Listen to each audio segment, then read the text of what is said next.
Hello everyone, Terry here. Welcome back to my channel, and today I'll be doing another Gundam review to determine which is the best Master Grade Granddaddy. And today I've got with me the RX-78-2 Gundam version 3.0, and this one was released back in 2013, and this flimsy, weak jointed, crappy stickered kit is by far not the best iteration of the kit. No. This one is the Gundam Origin RX-78-2 Master Grade. So let's get right to it. So starting from the packaging, there he is, the RX-78-2, the Origin. This is a really nice picture on the front of the box. And as you can see on the top right, you have the Master Grade logo. And bottom right, you have the Bandai logo. And the Gundam the Origin on the side. If we turn it onto the left, you can see some really nice action poses on the one side.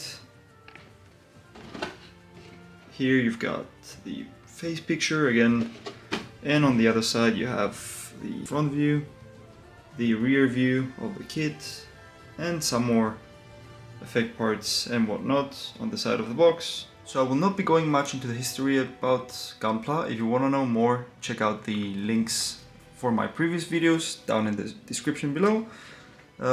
This specific figure is a 1/100th scale Master Grade, which was released back in 2015 and is currently priced at the astonishing amount of just 37 euros at Hobbling Japan. Link in the description. And I have to say straight away that this is a 5 out of 5, 10 out of 10 Master Grade in all aspects, and most definitely the best RX-78-2 Master Grade that one can buy, and this at least is my personal opinion about the figure. So starting from the design, you have an extremely anime-accurate build, which, might I say, really hits me in the nostalgia sensor. The paint job is quite subtle, and that just brings out the old school anime even more, combined together with the amazing proportions of this kit.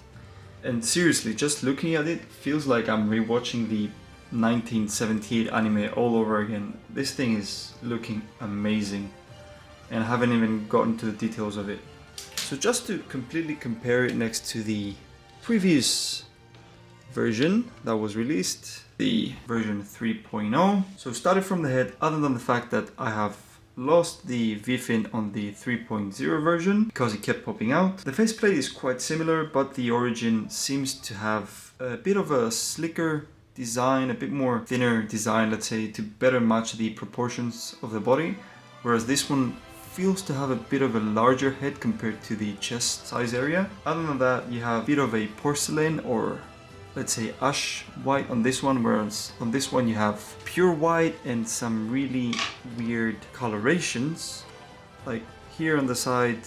And this is a pattern that seems to be going all around the body on this one, which is quite weird, and I don't know why they've done it. I mean, why do you have this weird grey colors on the bicep? Moving down onto the torso, the Origin has again a bit more subtle coloring without any color variations, except the yellow here, which you can actually swap it for a blue cover here, and that's one of the many options you have with this figure, as opposed to the one on the 3.0 version, which, as I've said before, has some really weird color variations, like lighter blue here or darker red on the sides, and frankly I find it really silly, and I don't know why they've done it. So basically this one just keeps the more anime style paint job, which I don't know why they haven't done it on this one. And as for the limbs, there's not much to be said for the Origin mode. I mean, they're quite basic, there's not much sculpting going on the limbs, but to be honest, I quite like it because it just stays true to that old 78's anime design, whereas the 3.0 is just one hot mess with different colors. And I mean, why? What just happened here? Why would they do this? So yeah, of course this would not be the best figure to buy. Now going on to the articulation, starting from the head. This is a really articulated head. You have a ball joint on the top part on the inside of the head, so it allows him to do a full 360, and then you have a double jointed hinge, one here on the inside of the neck and one down here, so it allows him to do a really big range of motion on the head, which is quite nice. So he can look down that far and up that far. So yeah, that's pretty good movement on the head. So going on to the shoulder, if you just lift up this blue panel here, you can see the inside frame. And if you pull the shoulder out on this double hinge on the inside, it allows you to do a quite far movement upwards. And then you can also lift up this armor piece, which allows the shoulder to go almost 180 degrees. And then you have a full rotation on the bicep. Of course, you have a double hinged elbow, which allows for, yeah, that's pretty much 180 degree bend. That's quite cool. And as you can see, of course, you have some moving parts on the inside of the elbow, sorry. And then going down onto the wrist, you have obviously a perfect grade style hand. So you have full wrist rotation, you have inwards and outwards movement, you have up and down movement, and then the hands are completely individually articulated, human-like joints. So that's 1, 2, 3 joints and a ball joint on the very base, and it's pretty much the same for the thumb. And before I go further down, I'm gonna show you the back articulation, because of course you have some movable thrusters here. You also get some articulation on the saber storing place, I guess. And this gun obviously gets a 1, 2, and I think there's like a third rotating hinge, which allows it to move like upwards, downwards, and you can also extend it or retract it. And going on to the torso, you have obviously the opening cockpit, and you have a little unpainted ammo array inside there. And then you also have this little panel here, which can be rotated, come on, to reveal a really small Gatling gun, which is quite cool. Though I think I should have kept the blue panel here just to match it with the rest of the body. Of course, you get a full 360 waist rotation,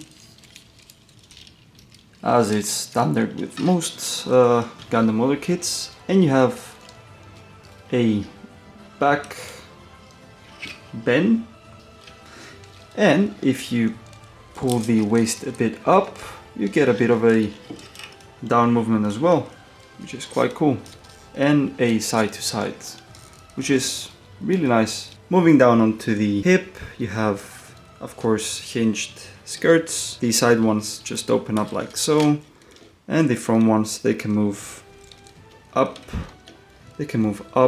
and they're on a double hinge, so you've got quite a lot of range of motion on these ones. And as for the back one, you can only just hinge them upwards. These are on a, let me just show you the inside. So as you can see, you have a ball joint down here and a rotating hinge on the top part. So the back and front ones are pretty much the same, and on the side ones you only have this. Now as for the legs, you of course can have full splits, and you can move the leg back 90 degrees, front 90 degrees, and there's also a hip hinge which just moves a bit front like so, and it also allows the leg to move even further up, like about 120 degrees, which is really nice. You can get a lot of poses with this. And as for the knees, you have a double jointed knee. Of course, you get a full 180 degree bend, and you also get some auto moving parts. And then going down onto the ankle, you have a full ankle pivot. You can move it slightly back, front. This little piece is on a ball joint here at the front. So you have a ball joint just inside there. So it has just a slight motion. For the foot itself, you have a front toe bend, that much, and a heel bend of that much. So as for accessories, you might not get the core fighter gimmick that the version 3.0 has, but the sheer amount of other accessories you get with this figure much more outweighs the lack of just one simple gimmick. So let's get on with it. Of course, you have the standard beam rifle, which is that grey plastic color that has this clear scope on the front, which you can tilt one side to the other. And of course, to attach it onto the hands is pretty Master Grade standard. So you get this little peg here that's foldable from both sides, and you can just attach it to the inside of the hands. So to attach it, you open up the little peg that's foldable on the inside of the hand, this one, and you have a bit of a slot there, and you have the same peg on the weapon, and you just align the two grooves and tabs together, and hopefully you can get it in there. Come on.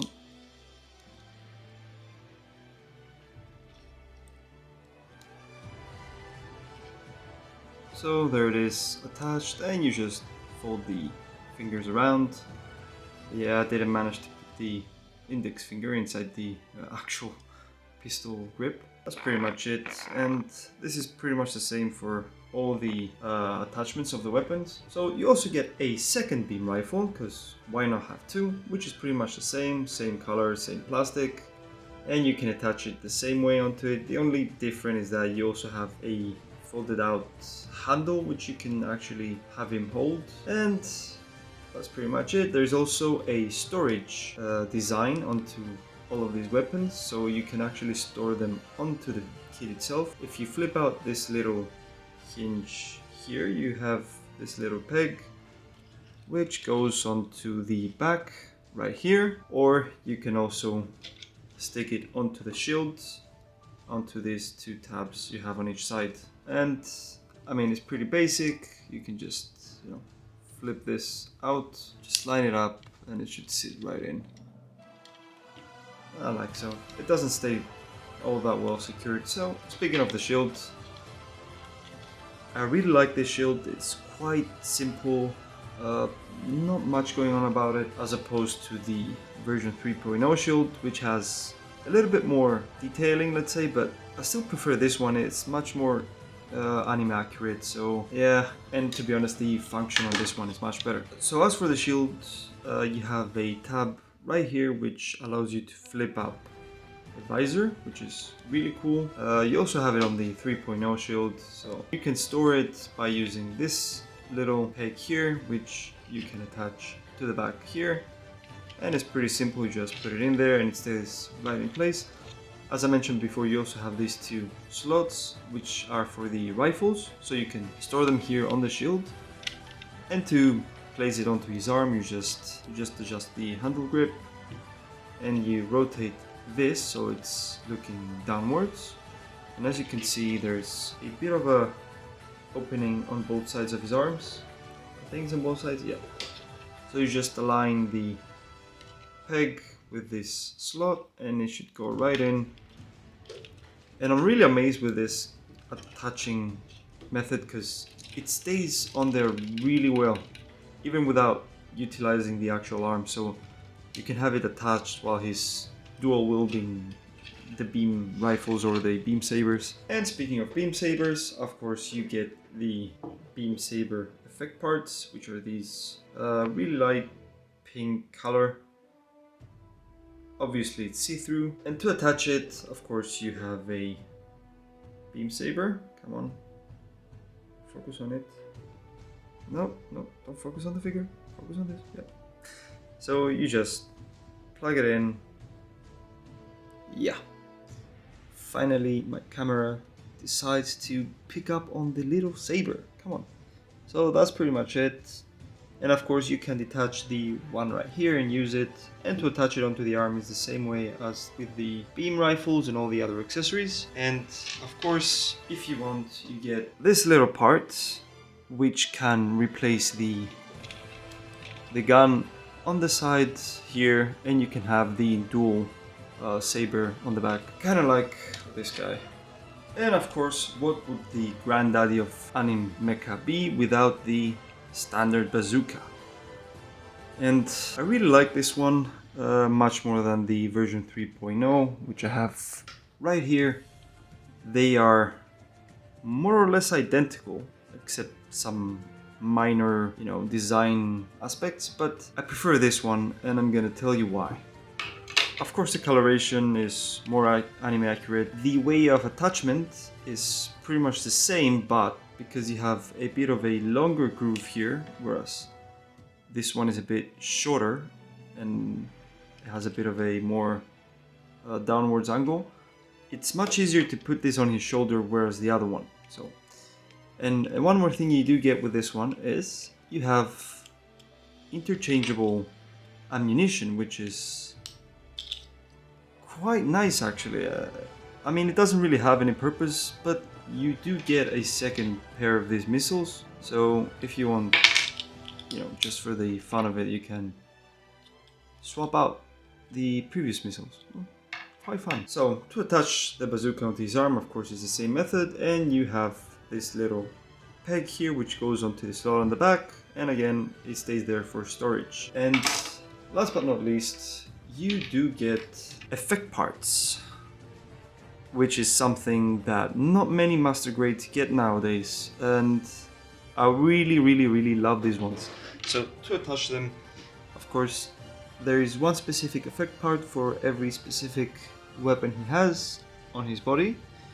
So for example, this one goes onto the two, I don't know if you can see, little cannons there, like so. This one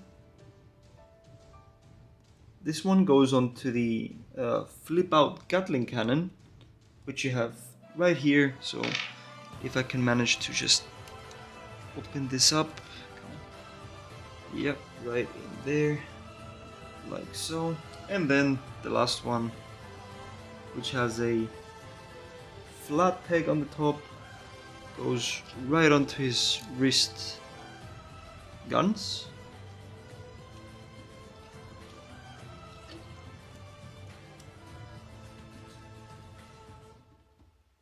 Just like that.